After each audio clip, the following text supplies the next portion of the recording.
업계 최고 OTT 플랫폼에서 데이터 분석가로 일하고 있는 이인영님을 모셨습니다. 안녕하세요. 안녕하세요. 반갑습니다.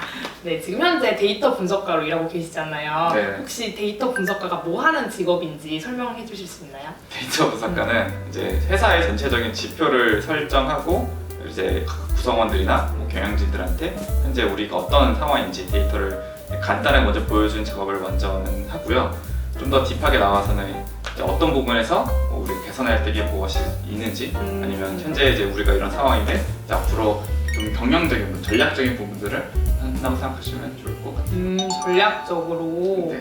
그렇죠. 그래서 보통 이제 저희 내부끼리는 이제 우리 회사의 뭔가 안 좋은 점들을 이제 뭐 일러 바친다. 경영진한테 우리가 이게 안 좋은 점을 보여주고 여기가 왜 안 좋아졌는지 이런 것들을 이제 보고 좀 더 원인을 파악하고 뭐 아니면 이런 것들 분석해서 경영진한테 어떻게 하면 좋겠다까지 이제 액션까지 제공해주는 역할을 합니다.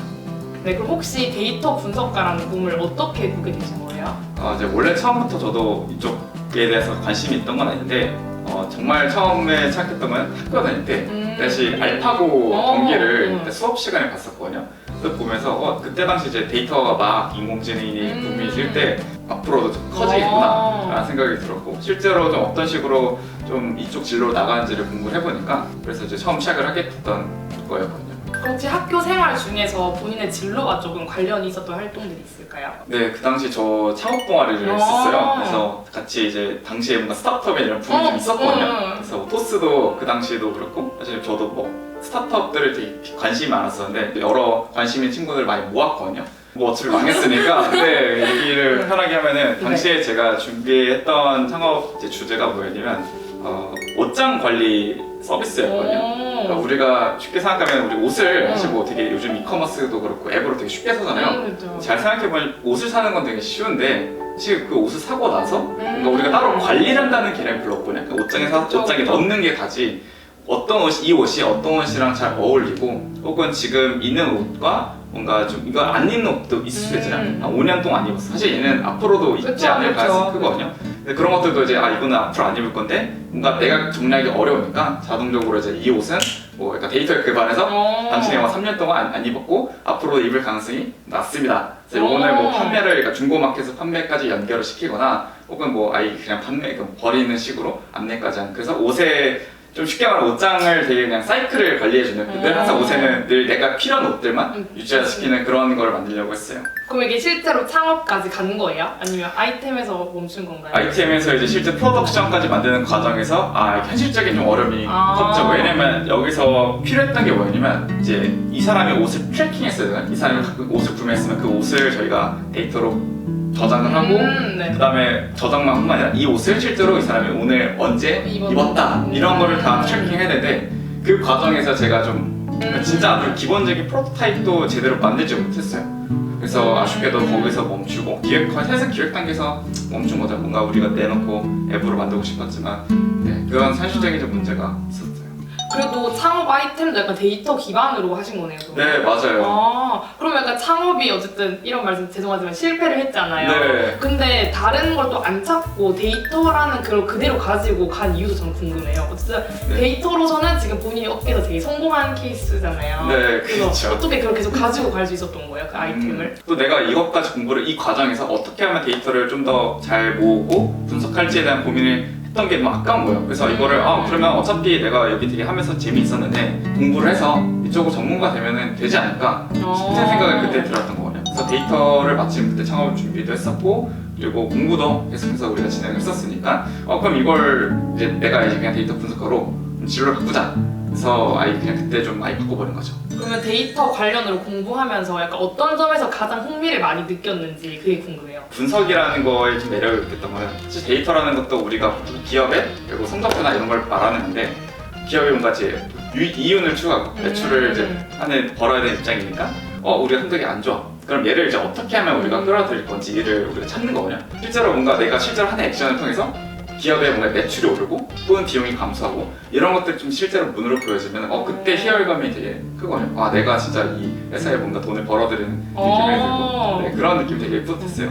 전반적으로 이런 데이터를 잘 볼 수 있는 환경 자체를 제공해 주는 것 자체를 되게 뭔가 저도 그때 뿌듯함을 많이 느끼는 것 같아요. 회사마다 타운홀을 보통 하는 경우인데, 또 타운홀에 가면 1년에 뭐 어떻게 우리가 했던 이런 성과들을 발표하는 시간을 전체 구성원들 대상으로 하는 그런 세미나 같은 게 있어요. 그때 이제 제가 뭔가 개선했던 것들을 이제 모든 전 직원들 앞에서 한번, 그러니까 물론 저를 지칭은 않았지만 우리가 이런 것들 이뤄냈습니다라고 이제 했을 때, 아, 내가 저때 저 프로젝트 내가 참가했었지, 이런 경험들 뭔가 딱 그 기여도가 있을 때 정말 이제 뭔가 그 마음속에 그 뿌듯함, 정말 그런 것들을 제가 경험했던 것 같아요. 그래서 다른 사람들한테도 우리가 이제 놀진 않았다, 우리가 데이터라는 뽑는 사람이 도대체 분석한다는 게 뭘 분석하는 거야? 라는 어떤 질문들을 지금도 많이 받아요. 도대체 데이터 분석이라는 게 도대체 뭐 하는 직업이냐? 그러면 저희도 이제 이런 어떤 내부적으로 보이지 않는 백오피스 단에서 우리가 개선을 하고 있고, 실제로 그게 나중에 이제 천천히, 개선이라는 거는 쉽게 되지 않거든요. 천천히 그런 것들이 개선됐을 때 나오는 어떤 결과들을 우리가 좀 됐을 때 되게 그때 뿌듯함을 많이 느꼈던 것 같습니다. 회사 생활을 하시잖아요, 어쨌든. 근데 제가 생각하는 회사는 약간 영화나 드라마에서 본 것처럼 되게 딱딱하고 사무적이고 이렇게 착착착착 시스템 안에서 돌아가는 거라고 저는 생각을 들거든요. 뭐 물론 회사마다 다르겠지만 제가 묵었던 대부분 거쳐갔던 회사들이 다 스타트업이거든요. 그래서 처음에 이제 모빌리티 회사도 다니고 뭐 이커머스에서 다니고 이제 지금 이제 OTT 회사 다니고 있지만 모두가 다 되게 조그만 내부 규모로 보면 되게 작은 뭐 100명 단위, 200명 단위의 스타트업이거든요. 그러니까 스타트업에 뭔가 좀 드라마도 많이 나오잖아요. 사실 네네네. 그런 분위기는 좀 비슷했던 것 같아요. 그래서 되게 뭐랄까 서로 나이대가 되게 뭔가 넓지 않고 대부분 비슷한 또래들, 저랑 많아봐야 뭐 4살, 5살 정도 차이 나는 위아래로. 그래서 오히려 되게 또 뭔가 동아리 같은 느낌이었고, 그래서 저는 오히려 그런 분위기에서 잘 적응하고 지냈던 것 같아요. 근데 제가 이제 전 직장도 제가 이제 봤는데 그러니까 스타트업 치고는 다 성공한 케이스라고 생각하거든요. 저는 왜냐면 대중들이 들으면 다 알만한 회사라고 생각을 해요. 네. 그럼 혹시 그렇게 이제 스타트업이 어느 정도 진행됐을 때 들어가서 그 회사가 성공을 한 상태에서 들어가신 거예요? 그 되게 회사가? 운이 좋았는데 다 그렇지 않았어요. 아 진짜요? 제가 당시 소카를 이제 들어갔을 응. 때 당시에 이제 규모가 100 몇 명밖에 안 됐었거든요. 그런데 이제 어느 순간 성장도 돼 있고 규모가 지금 거의 300명 넘게 400명 넘게 돼 있거든요. 거의 이제 모빌리티 시장에서는 거의 지금 완전히 이제 쥐락펴락하고 독점을 하고 있는 상황이 됐고, 들어가서 되게 잘 되는 케이스가 됐어요. 네, 그게 첫 번째 회사였고, 두 번째 회사도 마찬가지로 처음에 이제 카카오스타에 이전에 지그재그였는데, 네, 지그재그였다가 카카오에서 이제 합병을 한다고 했어요. 인수를 한다고 했어요. 그래서 부서지고 지그재그 다니고 있다가 갑자기 와서 카카오스타에 됐어요. 그래서 갑자기 이제 카카오 계열사가 돼서 저희도 이제 우리 서로 카카오는 또 서로 이 호칭이 크루라고 하거든요. 동료들. 그래서 뭐 우리 뭐 누구누구님에서 갑자기 이제 닉네임을 쓰면서 저는 이제 저 닉네임은 네이선이어가지고 네이선. 그래서 네이선 여기서 님을 안 붙이고 그냥 네. 네이선이라 부르거나 뭐 공식적인 아니라 네이선 크루 이런 식으로 이제 했던 것 같아요. 그러면 스타트업이면 막 스톡옵션 이런 것도 받았어요 혹시? 제가 연차가 낮아가지고 네, 그 당시는 전혀 못 받고 좀 더 잘했으면 지금 가면 모르겠네요. 받을 수 있어요. 어떻게 다시? 아닙니다. 다시? 지금이 너무 좋아요. 굉장히 네. 상당히 마음에 든다. 네, 근데 이 취업을 혹시 몇 학년 때 하신 거예요? 저는 딱 4학년 졸업할 때 그때 바로 취업을 했어요. 혹시 약간 그렇게 바로 취업이 가능한 약간 정상적인 루트이신 건가요? 아니면 조금 빨리 취업을 하는 케이스인가요? 저는 보통 그래도 이 시기 때 정말 좋은 케이스면 빨리 했던 것 같아요. 보면 친구들 뭐 6개월, 뭐 1년 더 준비한 친구도 있었던 것 같은데, 왜냐면 그 창업 준비를 멈추자마자 안 되겠네 해서 바로 이제 취업 준비를 한 건데, 실제로 준비했던 기간이 6개월 정도 되나? 그래서 6개월 만에 그 데이터 관련 공모전이랑 포트폴리오 만들고 이제 취업 정산에 이제 나갔던 거예요. 6개월이면 진짜 저는 빠르다 생각하거든요. 네. 근데 이제 잘 못 느끼시는 것 같은데 저는 네. 이제 물어보고 싶은 게 되게 취업을 그렇게 빨리 하게 될 수 있는 본인의 약간 메리트가 있었을지 혹시. 그 6개월이 진짜 저한테는 엄청 소중한 시간인데 그때 당시가 공모전과 그리고 사실 앞에 말한 그런 창업에는 실패 프로젝트도 결국엔 얘도 데이터 관련된 부분이잖아요. 뭐 취업 포트폴리오를 반대로 잘 이용을 해서 이제 어필을 하니까 뭔가 면접관 분들도 되게 그 부분이 긍정적으로 되게 좋게 봐주신 것 같아요. 지금 생각을 해보면. 그리고 약간 이제 아까는 데이터 분석가가 하시는 일을 말씀을 해주셨잖아요. 네. 이제는 본인이 회사에서 그러면 어떤 근무를 하고 있는지 혹시 말씀해 주실 수 있어요? 데이터 분야가 크게 3가지로 나뉘고 있거든요. 뭐 데이터 사이언티스트, 데이터 엔지니어링, 그다음에 저같이 데이터 분석가 데이터 애널리스트라고 이 세 가지 분야가 나는데 저는 이 중에서 데이터 분석가고요. 그래서 데이터 분석가도 뭐 크게 좀 더 세분화를 크게 하면은 뭐 비즈니스 분석가가 있고 프로덕트 분석가가 있어요. 처음에 저는 이제 비즈니스 분석가로 커리어를 시작을 했어요. 이제 비즈니스 분석가는 크게 이제 매출을 높이거나 비용을 줄여서 회사의 이윤을 높이는 거를 이제 비즈니스 분석가가 주로 하고, 프로덕트 분석가는 이제 앱이라든가 뭐 어떤 웹 같은 어떤 우리 서비스 있잖아요. 그 서비스에 이제 유저가 어떤 식으로 뭐 방문을 해서 뭐 구매까지 이루어지는지 이런 퍼널을 계산한다거나 아니면은 어느 부분에서 유저가 뭐 이탈을 하는지 이런 것들을 실제로 프로덕트 관점에서 이 부분을 개선하면 유저가 좀 더 앱에 오래 남는다 뭐 이런 것들을 이제 분석하는 게 쉽게 말하면 프로덕트 분석이거든요. 저는 이제 비즈니스 분석했다가 지금은 프로덕트도 하고 비즈니스도 하고 뭐 아니면 더 나아가서 마케팅 쪽도 하고, 그러니까 데이터 관련된 일은 지금은 다 해요. 그러면 혹시 데이터 분석가를 할 때 좀 꼭 필요한 역량이나 중요한 자질 같은 게 있을까요? 제일 중요한 건 호기심인 것 같아요. 그러니까 데이터라는 게 결국 사실 우리가 이미 많은 걸 우리가 접하고 있는데 이거를 누군가는 그냥 지나가긴 하지만 또 누군가를 이걸 보고 되게 흥미있게 생각하시는 분도 계시거든요. 그래서 이런 호기심이 데이터를 분석하는 관점에서는 제일 중요한 부분인 것 같아요. 데이터 분석가를 꿈꾸시는 후배들한테 혹시 해주고 싶은 조언 같은 게 있을까요? 저는 이제 그 얘기를 하고 싶어요. 아까 말한 데이터에 대한 뭐 흥미? 저희가 좀 계속 그거에 대해서 호기심을 제일 갖는 게 제일 중요할 것 같고요. 결국에는 우리가 일상생활을 사실 사회적인 문제, 왜 저게 떨어졌을까?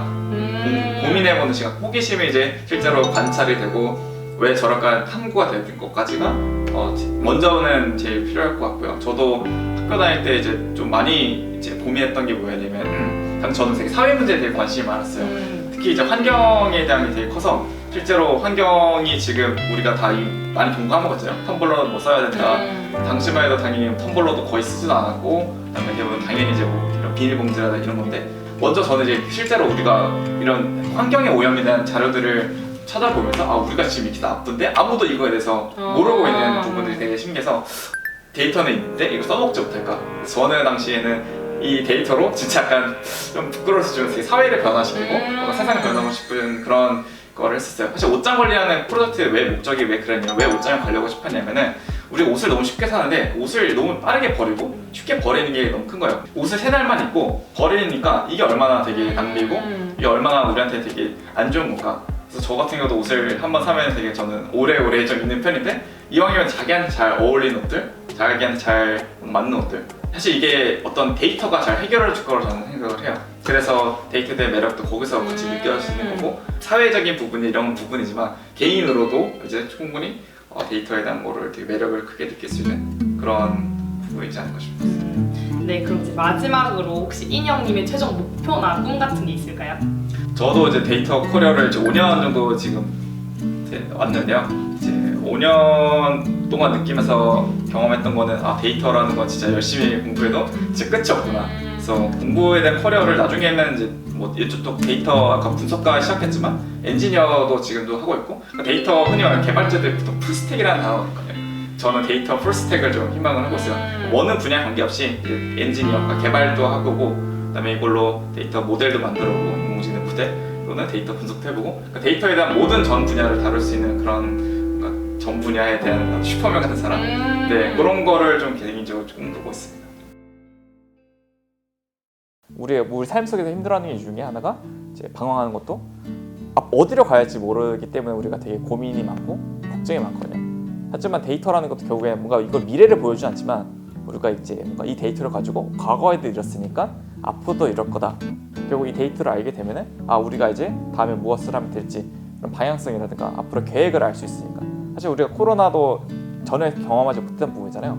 사실 이제 코로나도 지금 이제 우리가 지났으니까 다음에 만약에 또 그런 비슷한 어떤 팬데믹 상황이나 정말 예상치 못한 그런 게 벌어진다 하면은 우리는 앞으로 뭘 할 줄 이제 알 수 있는 거죠. 그렇기 때문에 데이터라는 게 더더욱 더 가치 있고 의미가 있고 무엇을 해야 될지 알려줄 방향성이 돼서 좀 더 매력을 갖고 있는 것 같습니다.